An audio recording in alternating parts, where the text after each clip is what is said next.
চট্টগ্রামের উপকূলীয় এলাকা পরিদর্শন করছেন জেলা প্রশাসক আবুল বাশার। এই নিয়ে আরো জানাতে যোগ দিচ্ছেন আমাদের সহকর্মী একেএম নাজিব।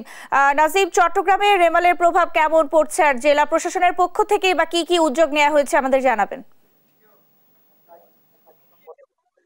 জি, আপনি যেমনটা বলতে চট্টগ্রামে যে ঘূর্ণিঝড় রিমাল যেটি আসার কথা, সেটির কারণে চট্টগ্রামে দিনভর গুড়ি গুড়ি বৃষ্টি ছিল। তারপরে আসলে চট্টগ্রামে মোটামুটি তেমন কোনো ক্ষয়ক্ষতি হয়নি। তবে চট্টগ্রামে যে সমুদ্র সৈকতগুলো ছিল সেগুলোতে জলোচ্ছ্বাসের মতো পানি ছিল, কিন্তু তেমন কোনো বড় ধরনের কোনো ক্ষয়ক্ষতি হয়নি, কারণ জেলা প্রশাসনের পক্ষ থেকে সর্বোচ্চ প্রস্তুতি নেওয়া হয়েছিল। আজ রাতে আমরা দেখেছি জেলা প্রশাসক আবুল বাশার মোহাম্মদ ফখরুজ্জামান তিনি উপকূলীয় এলাকাগুলো পরিদর্শনে এসেছেন। আমরা একটু কথা বলবো, আসলে আপনি তো পরিদর্শনে এসেছেন, কি দেখলেন আপনি এসে?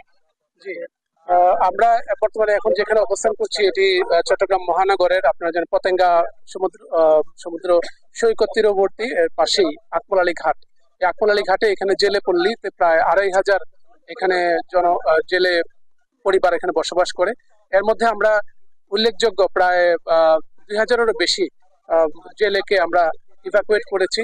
তাদেরকে নিকটবর্তী দক্ষিণ হালিশহর প্রাথমিক বিদ্যালয়ে আমরা প্রেরণ করেছি। তাদের সেখানে খাবারের ব্যবস্থা করা হয়েছে।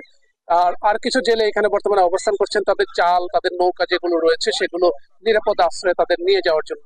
আমরা এখান থেকে তাদেরকে ইভাকুয়েট করার জন্য আমরা সরেজমিনে এসেছি। আমাদের সাথে বিভিন্ন এনজিও সংস্থা রয়েছে, আমাদের রেড ক্রিসেন্ট এবং ভলান্টিয়ার যারা আছে তারা আছেন। আমরা বিভিন্ন পাহাড় থেকে আমাদের যারা ঝুঁকিপূর্ণ অবস্থানে পাহাড়ে ল্যান্ডস্লাইডের একটি আশঙ্কা রয়েছে সেখান থেকে আমরা নামিয়ে আনার জন্য আমরা চেষ্টা করছি। চট্টগ্রাম নগরীতে অনেকগুলো ঝুঁকিপূর্ণ পাহাড় রয়েছে, পাহাড়ে বসবাসকারীদের ব্যাপারে কি বিষয়ে ব্যবস্থা নিচ্ছে? আমরা গতকাল দুপুর থেকে কিন্তু ব্যাপকভাবে মাইকিং করা হয়েছে যে 2 দিন ধরে বর্ষণ হতে পারে। যে আবহাওয়ার পূর্বাভাস বলছে আগামী 2 দিন ধরে যদি ভারী বর্ষণ হয় সেক্ষেত্রে ল্যান্ডস্লাইডের একটি আশঙ্কা থেকে যায় চট্টগ্রাম মহানগরে। আমরা গতকাল থেকে কিন্তু ইভাকুয়েট করে লোকজনকে অনেককে নামিয়ে নিয়ে এসেছিলাম। তো এখন আমরা আজকেও আপনার মাইকিং হয়েছে, আমাদের প্রায় ২০০০-এরও বেশি আমাদের বিভিন্ন জনসাধারণকে বিভিন্ন পাহাড় থেকে নামিয়ে আনা হয়েছে। জি, জেলা প্রশাসক মহোদয় যেটি বলছেন, আসলে চট্টগ্রামে যে ঝুঁকিপূর্ণ যারা পাহাড়ে বসবাসরত রয়েছে তাদেরকে সরিয়ে নেওয়ার জন্য তাদের পক্ষ থেকে এই কাজ করছেন। পাশাপাশি হচ্ছে যে আরো যারা যে ঘূর্ণিঝড়ের মোকাবেলায় যেসব প্রস্তুতি রয়েছে সেসব প্রস্তুতি জেলা প্রশাসনের পক্ষ থেকে সম্পূর্ণ করা হয়েছে।